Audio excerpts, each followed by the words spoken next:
یہ ہے شکر ادا کرنے کا طریقہ کہ اگر اچھا کھانا بھی خدا کھلائے تو رکعتوں میں اضافہ ہو جائے، عبادت میں زیادتی ہو جائے.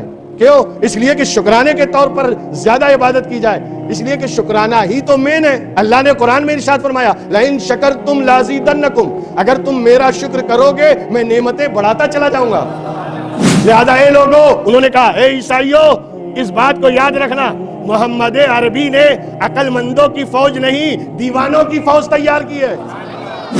جب ظلم سر اٹھائے گا اور اس کے سامنے جب بھی حق مقابلے پر آئے گا تو اس ظلم کا نام رہتی دنیا تک یزیدیت ہے، اور اس کے سامنے مقابلے کا نام، اسی کا نام حسینیت ہے. اسی لیے اللہ نے اس حدیث ثلاثہ میں، جس میں نبی نے کہا مجھے 3 چیزیں پسند، صدیق اکبر نے کہا مجھے بھی 3 چیزیں پسند، فاروق اعظم نے کہا مجھے بھی 3 چیزیں پسند، عثمان غنی نے کہا مجھے بھی 3 چیزیں پسند، اب مولا کائنات نے کہا مجھے بھی 3 چیزیں پسند. جبریل آئے، کہا یا رسول اللہ اللہ نے سلام کہا ہے، یا رسول اللہ مجھے بھی 3 چیزیں پسند، اللہ کو بھی 3 چیزیں پسند ہیں. اور ان 3 چیزیں پسند جو اللہ کی ہے اس میں ایک یہی ہے کہ بندے کا رونا مجھے بہت پسند ہے. جب بندہ رو کے مجھ سے مانگتا ہے مجھے غیرت آتی ہے کہ میں اس کی حاجت کو پورا نہ کروں. لیکن اس نئے سال کی مبارکبادی کے ساتھ کچھ گزارش کرنا چاہیں گے آج کے دن کہ جب نیا سال شروع ہو تو نئی نیتیں بھی ہونی چاہیے، نئے عزم ہونے چاہیے، نئے ڈٹرمنیشن ہونے چاہیے. کہ گزشتہ سال ہم نے غفلت میں جو گزار دیا، اس سال وہ غفلت نہیں ہونی چاہیے، اس لیے کہ ہم ایک سال آگے بڑھ گئے. ہمارے معاشرے اور سماج کے حساب سے ہم یہ سمجھتے ہیں کہ ہم ایک سال بڑے ہو گئے، لیکن دیکھنے کا، سوچنے کا ایک اینگل ہوتا ہے. اگر ہم دوسرے اینگل سے دیکھیں جو حقیقت بھی ہے تو ایک سال ہم بڑے نہیں ہوئے بلکہ ایک سال ہم چھوٹے ہو گئے. اور ہر سال جو ہم اپنا برتھ ڈے مناتے ہیں اور اس نیت سے مناتے ہیں کہ ہم اتنے بڑے ہو گئے، 10 سال کے ہو گئے، 25 سال کے ہو گئے، 30 سال کے ہو گئے، مگر حقیقت بھی نگاہوں سے اگر دیکھا جائے تو ہم اتنے سال چھوٹے ہو گئے. اور ایک دوسرے اینگل سے بھی دیکھیں تو ایک سال ہم اور رسول کے زمانے سے دور ہو گئے،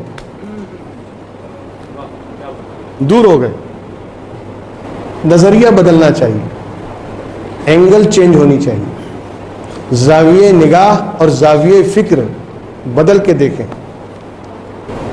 نئے سال، اور یہ سال بنتے کیسے؟ مہینوں سے. یہ مہینے کیسے وجود میں آتے ہیں؟ دنوں سے، ہفتوں سے. یہ ہفتے کیسے بنتے ہیں؟ کہا دنوں سے. یہ دن کیسے بنتے ہیں؟ رات اور دن کیسے وجود میں آتے ہیں؟ گردش لیل و نہار، یہ سورج اور چاند کے آنے جانے سے. یعنی لمحہ جب ایکسٹینڈ ہوتا ہے، بڑھتا ہے تو منٹ بنتا ہے. وہی منٹ جب ایکسٹینڈ ہوتی ہے تو کلاک اور گھنٹے وجود میں آتے ہیں. وہی گھنٹے جب پورے 12 گھنٹے گزرتے ہیں تو دن اور رات وجود میں آتے ہیں شمس و قمر کی گردش سے. پھر وہی دن اور رات جب ہفتہ بن جاتا ہے، 7 دن گزر جائیں ہفتہ وجود میں آ گیا. وہی 4 ہفتے نکل جائیں تو مہینہ ہو گیا. 12 مہینے ہو جائیں تو سال ہو گیا. اور وہی سال جب سینکڑوں میں آ جائیں تو صدیاں ہو گئیں. اور وہی صدیاں جب اور زیادہ بڑھ جائے تو زمانہ ہو گیا. یہ زمانہ ہمارے سروں سے گزر رہا ہے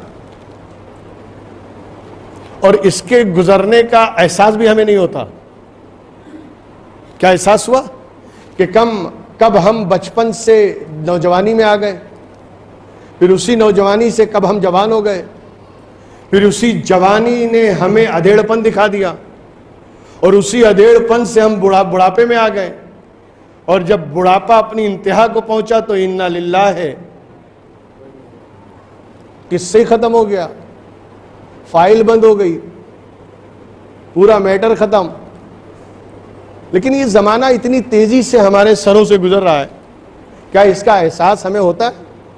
کتنے دن آپ پہ سے اور ہم پہ سے گزر گئے، کتنی راتیں گزر گئیں، مگر ہمیں اس کا احساس نہیں ہوا۔ اس کی مثال دی کہ زمانہ سروں سے ایسے گزرتا ہے جیسے تمہیں پتہ نہ چلے۔ مثال کے طور پر جیسے تمہارے بال کیسے بڑھتے ہیں، کب بڑھتے ہیں، کتنا بڑھتے ہیں، کچھ پتہ ہی نہیں۔ وہ تو جب آئینہ دیکھو تو پتہ چلتا ہے کہ میں تو مجنون ہو گیا، میرے بال اتنے لمبے ہو گئے۔ اچھا، بغیر آئینہ دیکھے سمجھ سکتے ہیں؟ آئینہ دیکھنا ضروری ہے۔ اب بات سمجھ میں آئی کہ زمانہ جو ہمارے سروں سے ویسے ہی گزر رہا ہے جیسے بال یا جیسے ناخن بڑھتے ہیں، ہمیں پتہ نہیں چلتا کب بڑھے، کتنا بڑھے، کیسے بڑھے، کس ٹائم آگے بڑھے، پتہ ہی نہیں چلا۔ ایسے ہی زمانہ گزر رہا ہے، لیکن جب ہم اس پہ غور کرتے ہیں تو پتہ چلتا ہے، یا کوئی بتائے تو پتہ چلتا ہے، یا سامنے آئینہ ہو تو پتہ چلتا ہے۔ اسی طرح زمانے کی گردشیں، زمانے کی آفتیں اور بلائیں جو ہمارے سروں سے گزر جاتی ہیں، مگر ہمیں پتہ نہیں چلتا کہ ہم کتنا زمانہ غفلت میں گزار دیے، کتنے زمانے ہمارے گناہوں میں گزر گئے، کتنے زمانے ہم نے بے نمازیوں بن کے گزار دیے، کتنا وقت ہم نے اللہ کی نافرمانی میں گزارا ہے۔ اب اگر اسے آئینے میں دیکھو گے تب پتہ چلے گا نا۔ اب سمجھ میں آیا کہ پیر و مرشد آئینہ ہوتا ہے۔ پیر و مرشد جو بنایا جاتا ہے وہ شریعت کا آئینہ ہے، جب اس کے سامنے جاؤ گے اپنی حیثیت کا پتہ چل جائے گا۔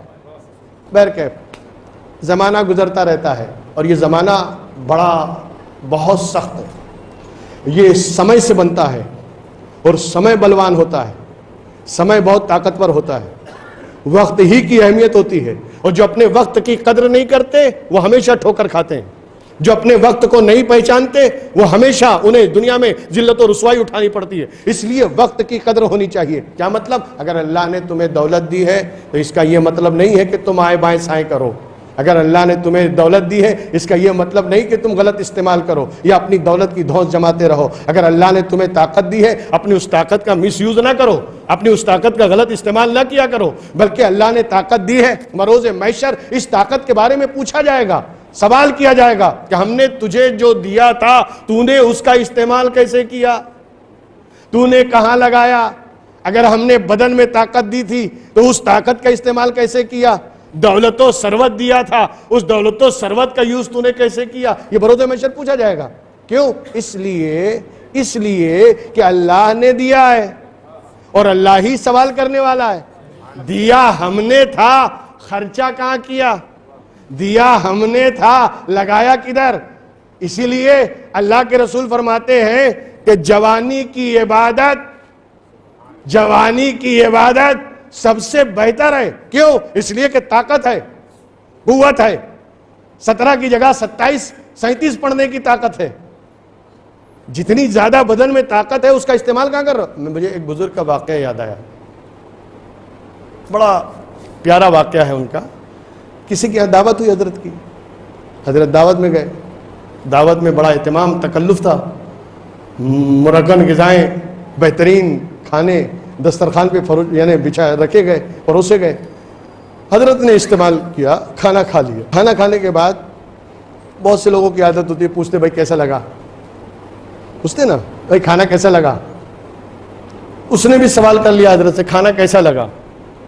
حضرت نے کہا بہت بہترین، تمہارا کھانا بڑا لذیذ تھا اور میں نے آج کھایا پیٹ بھر کے، لیکن میری ڈیوٹی بڑھ گئی۔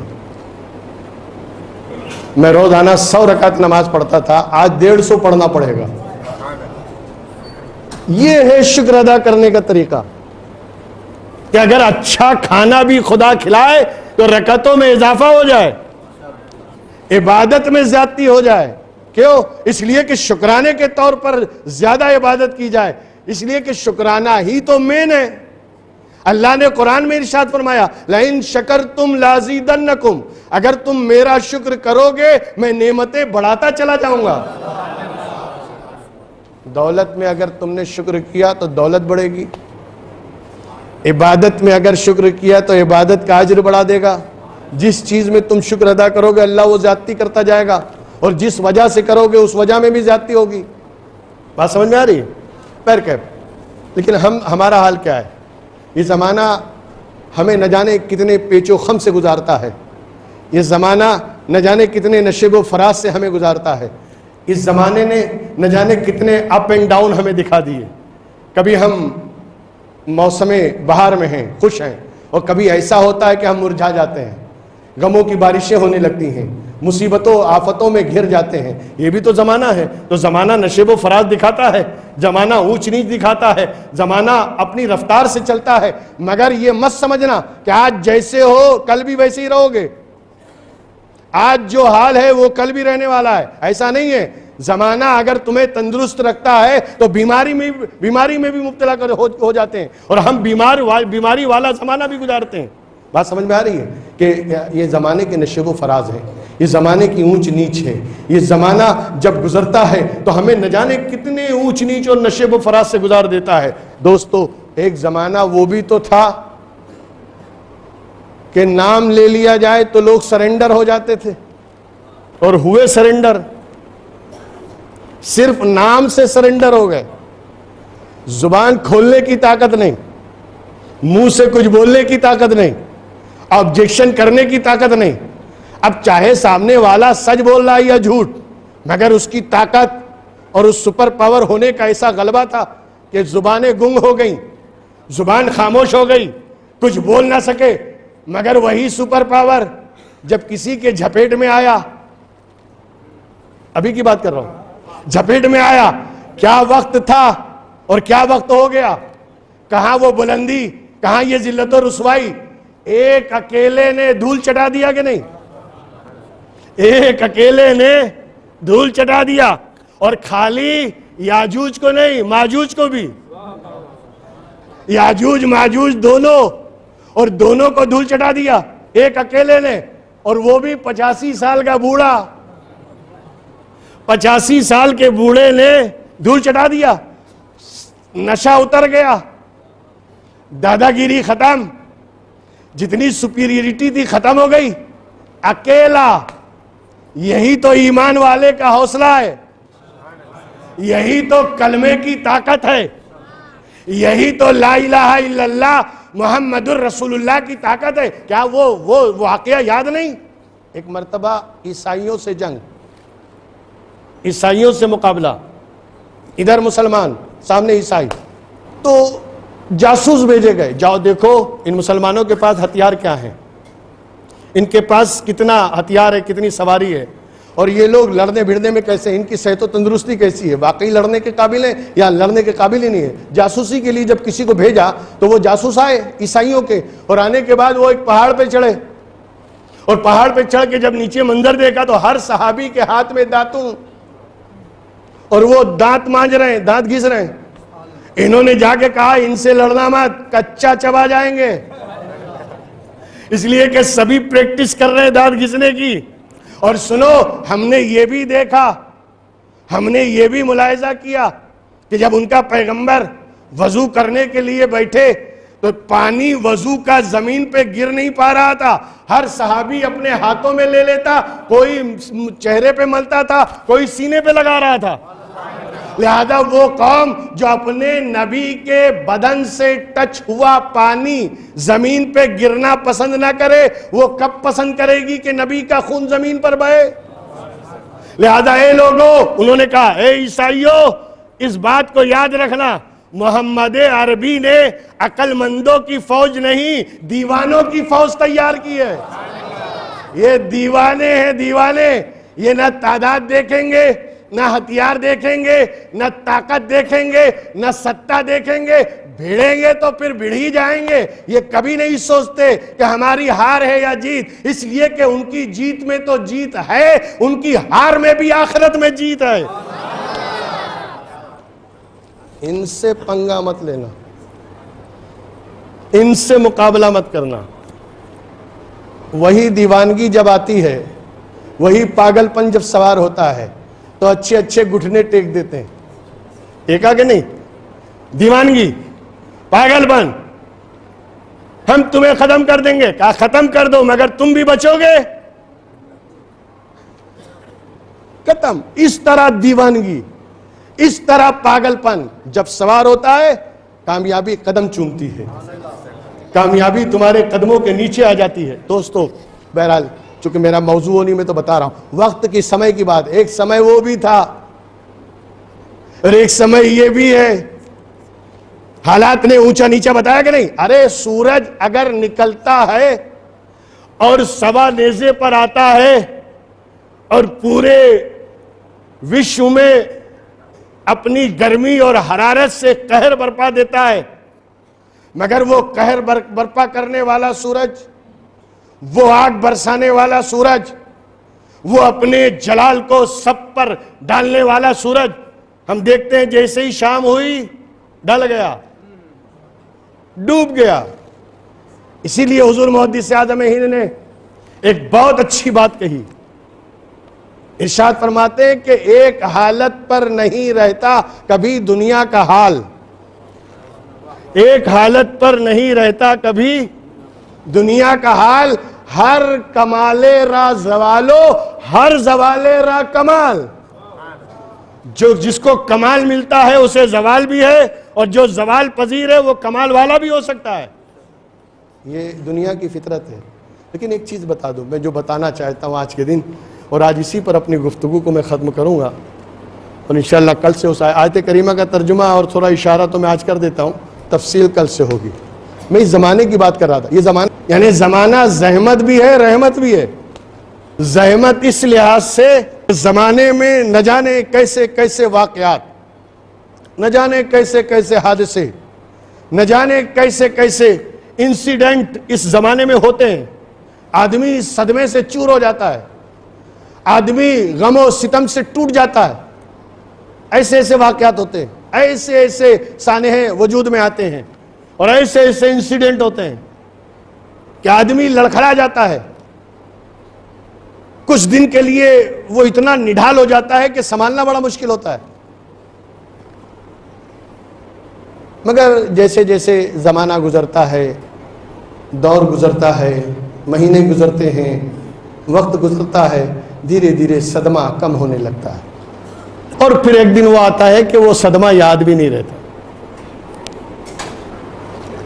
وہ واقعہ یاد بھی نہیں رہتا۔ کیوں؟ اس لیے کہ زمانہ کی فطرت ہے، زمانے کا نیچر ہے کہ وہ بڑے بڑے حادثے اور واقعے پہ دھول ڈال دیتا ہے، مٹا دیتا ہے، ذہنوں سے نکال دیتا ہے، فراموش کر دیتا ہے۔ میں مثال دینا چاہوں تو بہت ساری مثالیں ہیں، لیکن ایک مختصر سی مثال بتا دوں۔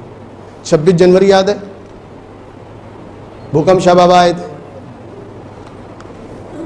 یاد ہے نا؟ کون سی تاریخ تھی؟ 26 جنوری۔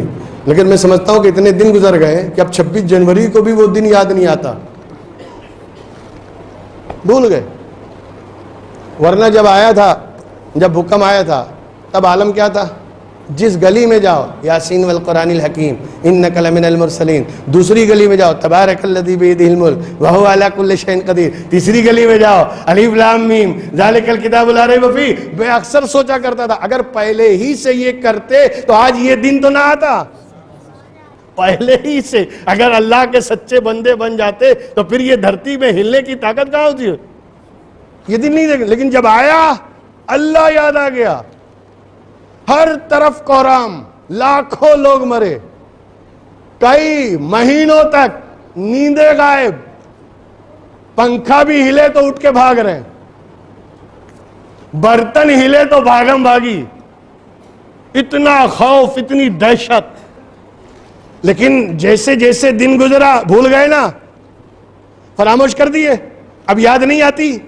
وہ دن یاد ہے؟ نہیں، بھول گئے۔ یہ زمانہ ہے جو بڑے بڑے واقعات اور بڑے بڑے حادثات پر مٹی ڈال دیتا ہے، ذہنوں سے بھلا دیتا ہے، ذہن سے وہ چیز نکل جاتی ہے، اور پھر وہ مہینہ آنے کے بعد بھی یاد نہیں آتا، اس تاریخ کو بھی سبھی یاد نہیں کرتے، بھول گئے۔ اور یہ بھولنا اگر ایک طرف زحمت ہے کہ ایسا نہیں ہونا چاہیے، تو دوسری طرف رحمت بھی ہے۔ اگر آدمی پہ غم آئے، مصیبت آئے اور وہ بھول ہی نہ پائے تو اس کا تو کھانا پینا دوبر، اٹھنا بیٹھنا دوبھر، چلنا پھرنا دوبھر، ہر طرف سے وہ اس کی تو موت مقدر ہو گئی۔ جو اپنے غم کو بھلا نہ سکے، جو صدمے سے اوپر اونچا نہ آ سکے، وہ تو ختم ہو جائے گا۔ اسی لیے بھولنا بھی اللہ کی رحمت ہے، تاکہ تمہاری زندگی اجیرن نہ بن سکے، تمہاری زندگی میں تکلیف اور مصیبتیں ہی نہ رہیں، بلکہ ایک مصیبت آئی، کچھ دنوں تک رہے، بعد میں بھول گئے، زمانے نے بھلا دیا، سمے نے بھلا دیا، وقت گزرتا گیا، بھول گئے۔ تو یہ زمانہ ایک لحاظ سے ظالم بھی ہے، بڑے بڑے حادثے کو بھلا دیتا ہے، بڑے بڑے واقعے کو بھلا دیتا ہے، بڑے بڑے یعنی انسیڈنٹ کو یہ واقعہ ہمارے ذہن و دماغ سے محو کر دیتا ہے، ختم کر دیتا ہے۔ مگر میں کیا بتاؤں اور کیسے بتاؤں؟ 1450 سال پہلے میرے نبی نے ایک کلمہ دیا، ایک کلمہ دیا، یا ایھا الناس قولوا لا الہ الا اللہ تفلحوا، اے لوگو لا الہ الا اللہ کہو، کامیاب ہو جاؤ گے، فلاح پا جاؤ گے، دنیا کی بھی کامیابی، آخرت کی بھی کامیابی۔ اور یہ ارادہ کرو، اللہ کے سوا کوئی پوجا یوگ نہیں، اللہ کے سوا کوئی عبادت کے لائق نہیں، اللہ کے سوا کوئی اس لائق نہیں کہ اس کے آگے جھکا جائے۔ وہ اللہ ہے، وہ خالق ہے، وہ مالک ہے، وہ بندوں کا محتاج نہیں ہے کہ کاندھے پہ لے کے گھوما جائے، وہ بندوں کا محتاج نہیں ہے کہ اسے سواری پہ رکھ کے گھمایا جائے، وہ محتاج نہیں ہے، وہ خالق ہے، مالک ہے، قادر ہے، مقتدر ہے، سب ہے، سمیع و بصیر ہے۔ اس پروردگار کی پوجا کرو، اس اللہ کے آگے جھکو جو ساری کائنات کا خالق و مالک ہے۔ یہی پیغام دیا تھا نا، لا الہ الا اللہ، فاران کی چوٹی سے۔ آج بھی وہ کلمہ زندہ ہے کہ نہیں؟ نہ کلمہ بدلا، نہ کلمے کی تاثیر بدلی، نہ کلمہ بدلا، نہ کلمے کا اثر بدلا، نہ کلمہ بدلا، نہ کلمے کا ایفیکٹ بدلی۔ جو تاثیر اس وقت تھی وہی تاثیر آج بھی ہے، جو اثر اس وقت تھا وہی اثر آج بھی ہے، جو کلمے کی دھمک اس وقت تھی وہی کلمے کی دھمک آج بھی ہے، جو کلمے میں اثر اس وقت تھا وہی کلمے میں اثر آج بھی ہے۔ کل بھی جو اسلام میں آنا چاہے یہی کلمہ پڑھے، اسلام میں داخل۔ آج بھی جو مسلمان ہونا چاہے یہی کلمہ پڑھے، اسلام میں داخل۔ وہی اثر، وہی تاثیر، وہی بات جو 1400 برس پہلے اس کلمے میں تھی وہی آج بھی اس کلمے میں ہے۔ اچھا، یہ کلمہ زندہ ہے کہ نہیں؟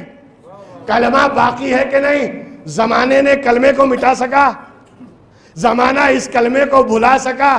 زمانے نے اس کلمے پہ دھول ڈال سکی؟ نہیں۔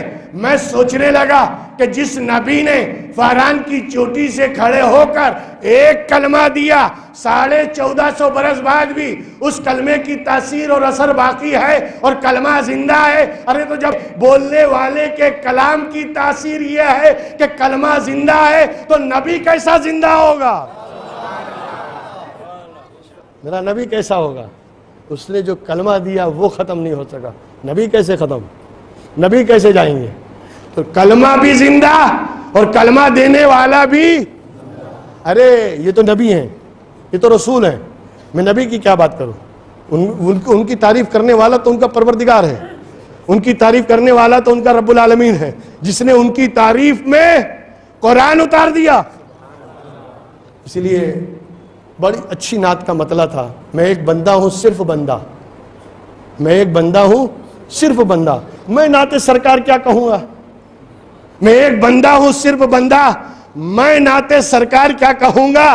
خدا نہیں ہوں جو ان کی مدحت میں 30 پارے اتار دوں گا، خدا نہیں ہوں جو ان کی مدحت میں 30 پارے اتار۔ تو ان کی تعریف ہم کیا کریں جس کی تعریف پروردگار کر رہا ہو؟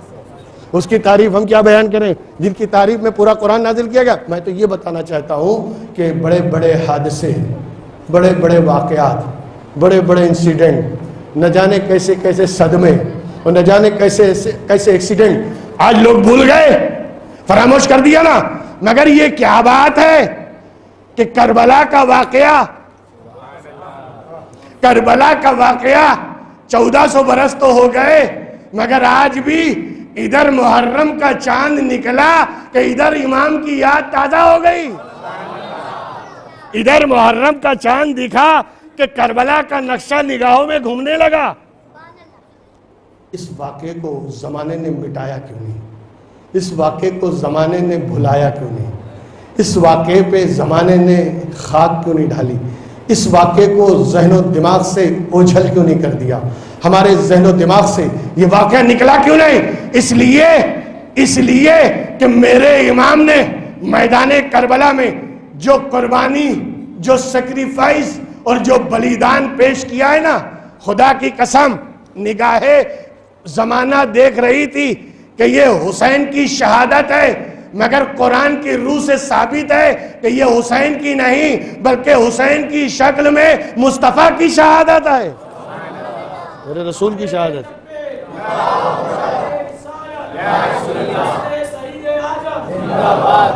کہ یہ رسول کی شہادت ہے، اس لیے کہ یہ رسول کی شہادت کا بدلہ ہے، بدل ہے پیغمبر کی شہادت کا. اسی لیے جب تک امت باقی رہے گی شہادت کی یاد منائی جاتی رہے گی. جب تک امت قائم ہے نبی کی، شہادت کو بھلا نہیں سکتے، شہادت کو فراموش نہیں کیا جا سکتا. میں قرآن کی روح سے انشاءاللہ اگر موقع ملا اور کبھی بات آ گئی، میں قرآن سے ثابت کروں گا کہ یہ شہادت حسین اصل میں شہادت رسول ہے. اسی لیے تو بتاؤ کتنی شہادتیں ہیں اسلام میں، کتنی جنگیں ہوئیں، کتنے صحابہ شہید ہوئے، کتنے اللہ کے رسول کے جانثاروں نے اپنی جانیں دی، اور کیسے کیسے شہید کیا گیا. حضرت امام کو تو 3 دن بھوکا پیاسا رکھ کے شہید کیا تھا نا. حضرت عثمان غنی کو 21 دن بھوکا پیاسا رکھا گیا، شہید کیا گیا. حضرت امام کی شہادت کے بعد سروں پہ قبضہ کرنے کے بعد بدن پہ گھوڑے دوڑائے، یہی نا. مگر رسول کے چچا حضرت امیر حمزہ شہادت کے بعد ہندا نے کلیجہ چیرا اور کلیجہ نکال کے رسول کے سامنے چبایا ہے. پیغمبر کی آنکھیں زندگی بھر روتی رہی اپنے چچا کو یاد کر کے، جن کی نگاہوں کے سامنے ان کے چہیتے چچا کا کلیجہ چبایا گیا ہو. ہے کہ نہیں؟ کتنی بڑی شہادت ہے. مگر کیا امیر حمزہ کی شہادت منائی گئی؟ جیسے ہی حسین کہتے ہیں، جیسے ہی شہید کربلا کا نام آتا ہے، امت کی آنکھوں میں آنسو کیوں آنے لگتے ہیں؟ دل پزمردہ کیوں ہونے لگتا ہے؟ سینے میں ایک عجیب سی آگ کیوں لگ جاتی ہے؟ وجہ یہ ہے امیر حمزہ کی شہادت یقیناً بہت دکھ دائق تھی، مگر وہ امیر حمزہ کی شہادت تھی. صحابہ کرام کی شہادت واقعی اسلام کے لیے بہت لابھدائک تھی، مگر وہ صحابہ کی شہادت تھی. اور یہاں حسین کی شہادت نہیں، رسول کی شہادت ہے. اس لیے اس میں اتنی پیڑا ہے، اس لیے اس میں اتنا درد ہے. ہر سال واقعات سنائے جاتے ہیں، ہر سال امت روتی ہے، ہر سال غموں میں مبتلا ہوتی ہے. وجہ کیا ہے؟ شہادت رسول ہے، پیغمبر کی شہادت، اسی کے بدلے میں حسین کی شہادت ہے. قرآن کی آیتوں سے ثابت ہے، قرآن کے انداز سے ثابت ہے، قرآن کی تفسیروں سے ثابت ہے. اور انشاءاللہ کبھی موقع ملا تو میں بیان کروں گا. مگر ایک بات یاد رکھیں، اس واقعے کربلا کو رہتی دنیا تک کوئی بھلا نہیں سکتا، اسے فراموش نہیں کیا جا سکتا. اس لیے کہ حسین ایک فرد کا نام ہوتا، حسین ایک شخصیت کا نام ہوتا. حسین اگر ایک شخصیت اور ایک ہستی کا نام ہوتا تو ہو سکتا ہے بلا دیا جاتا، مگر حسین کسی واحد شخصیت کا نام نہیں بلکہ آئیڈیالوجی اور نظریے کا نام حسین ہے. جب ظلم سر اٹھائے گا اور اس کے سامنے جب بھی حق مقابلے پر آئے گا تو اس ظلم کا نام رہتی دنیا تک یزیدیت ہے، اور اس کے سامنے مقابلے کا نام، اسی کا نام حسینیت ہے. حسین ایک آئیڈیالوجی بن گئے، حسین ایک نظریہ بن گئے، حسین ایک عقیدہ بن گئے کہ جب بھی ظلم کے خلاف آواز اٹھے گی تو سمجھ میں آ جائے گا کہ یہ کربلا کا فیض ہے، یہ کربلا کا فیض ہے۔ بہرکیف یہ زمانہ اس نے سب کچھ بھلا دیا مگر یاد حسین نہ بھلا سکا، واقعہ کربلا کو نہ بھلا سکا۔ صبح قیامت تک امت اس غم میں مبتلا رہے گی۔ ہر سال جب بھی محرم کا مہینہ طلوع ہوگا، طلوع ہوتا ہے مہینہ نیا سال، تو نیا سال منانے پر آپ نے دیکھا ہے نا دوسری قوموں جب نیا سال آتا ہے نا، پارٹی ہو رہی ہے، ناچ گانا ہو رہا ہے، خوشی ہو رہی ہے، ناچ رہے ہیں، کود رہے ہیں، اچھل رہے ہیں۔ ہم نے کہا ایسا کیوں کر رہے ہو؟ کہا جیسا شروع کرو گے پورے سال ویسے ہی رہے گا۔ ناچتے گاتے شروع کرو گے تو پورا سال ناچتے گاتے رہو گے۔ ہاں، یہ حادثے جو ہوتے سیلاب میں بہہ جاتے ہیں، ان کا کیا؟ کہ یہ پورے سال ناچنے گانے والے نہیں ہیں؟ انہوں نے ناچ گا کے شروع نہیں کیا تھا؟ ارے یار یہ تو سب حادثات ہیں، ہونا ہی ہے۔ ایسا نہیں ہے کہ تم یعنی ہنس کے ناچ کے گا کے شروع کرو گے تو پورا سال تمہارا خوشی خوشی گزرے گا، نہیں، ایسا نہیں ہے، بلکہ رو کے شروع کرنا بہتر ہے۔ جو سال شروع ہوتا ہے رو کے شروع کریں۔ کیوں؟ اس لیے کہ رونا فطرت ہے، رونا فطرت ہے، نیچر ہے۔ کوئی بھی بچہ جب پیدا ہوتا ہے تو روتے ہوئے کیا ہنستے ہوئے؟ اچھا اگر ہنستے ہوئے آئے تو پیدا ہوتے ہی ہنسے ہاں ہاں، پتا چلا کہ ماں باپ بھی باہر، ڈاکٹر اور ڈاکٹرنی بھی باہر، اور کسی مولی صاحب کو اندر دیکھو جنات ہے، خبیث ہے، بھوت ہے، بچہ ہنسے نہیں، اس کی فطرت ہے رونا، رو کے شروع ہوتا ہے۔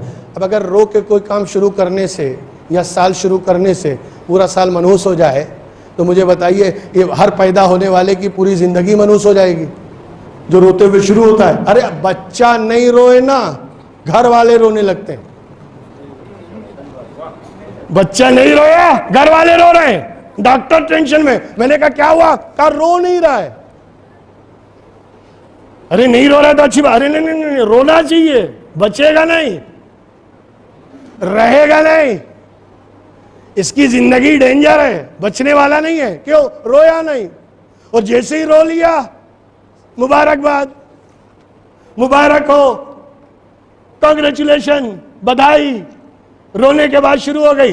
پتہ کیا چلا؟ رونا زندگی کی علامت ہے، رونا زندہ رہنے کی علامت ہے۔ اگر بچہ رویا تو بچے گا، نہیں رویا تو ڈینجر۔ تو یہ رونا فطرت انسانی ہے اور بچنے کی علامت ہے۔ اگر ہم بھی اس دنیا میں اور آخرت میں بچنا چاہتے ہیں تو ہر ماہ محرم میں یاد حسین میں رونا سیکھو، اس لیے کہ یاد حسین میں روئیں گے، نئے سال میں روئیں گے، پورا سال اس کی برکتیں نصیب ہوں گی، پورا سال ان کی نگاہ کرم اور ان کے فیض و کرم کے سائے میں گزرے گا دوستو۔ اور پھر رونا بھی عجیب عجیب ہوتا ہے۔ ایک بچہ نہیں روتا تو لوگ رونے لگتے ہیں، یہ جو پیدا ہوا ہے نا۔ اچھا وہی بچہ جب بڑا ہو گیا، جیسے یہ چھوٹا سا بچہ بیٹھا ہے 3-4 سال کا، یہ بھی روتے ہیں، یہ بھی روتے ہیں۔ کچھ لینا ہے تو رونے لگے، کچھ مانگنا ہے تو رونے لگے، کچھ نہیں ملا تو رونے لگے، مگر ہمیں ان پہ غصہ نہیں آتا، غصہ نہیں آتا۔ کیوں نہیں آتا؟ بچہ ہے، رو کے مانگ رہا ہے۔ اچھا روتے ہیں تو ملتا بھی ہے، روتے ہیں تو ملتا بھی ہے۔ پتہ یہ چلا کہ جو فطرت رونا ہے وہ کرو گے تو ملے گا۔ اسی لیے اللہ نے اس حدیث ثلاثہ میں جس میں نبی نے کہا مجھے 3 چیزیں پسند، صدیق اکبر نے کہا مجھے بھی 3 چیزیں پسند، فاروق اعظم نے کہا مجھے بھی 3 چیزیں پسند، عثمان غنی نے کہا مجھے بھی 3 چیزیں پسند، اب مولا کائنات نے کہا مجھے بھی 3 چیزیں پسند۔ جبریل آئے، کہا یا رسول اللہ، اللہ نے سلام کہا ہے، یا رسول اللہ مجھے بھی 3 چیزیں پسند، اللہ کو بھی 3 چیزیں پسند ہیں۔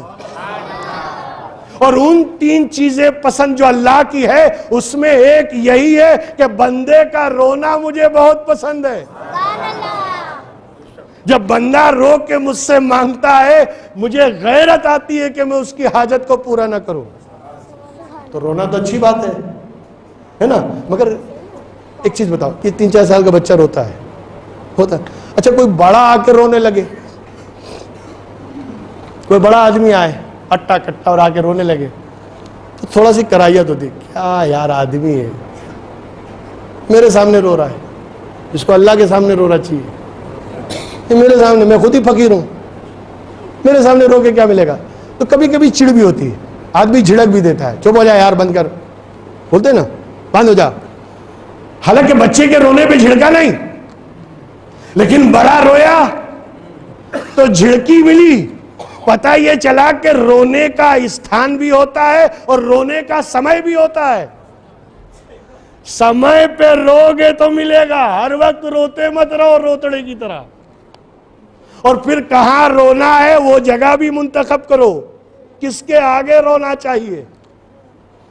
لیکن یہ رونا، کسی نے بہت اچھی بات کہی، بس وہی شعر پڑھوں میں بات ختم کروں، کہ رونے والی آنکھیں مانگو، رونا سب کا کام نہیں، رونے والی آنکھیں مانگو، رونا سب کا کام نہیں، ذکر محبت عام ہے لیکن سوز محبت عام نہیں، یعنی محبت کی جلن رلا دیتی ہے، محبت کی تڑپ آدمی کو رلا دیتی ہے۔ اب اگر امام سے محبت ہے، آنسو تو آنے والے ہیں، اگر شہدائے کربلا سے محبت ہے، آنسو آنے والے ہیں، تو یہ محبت رلاتی ہے، اور رونے سے پتہ چلتا ہے کہ واقعی اس کے دل میں اہل بیت کی محبت ہے، شہداء کی محبت ہے۔ اللہ تبارک و تعالی ہم سب کو مصطفیٰ جان رحمت اور تمام اہل بیت کی محبت عطا فرمائے۔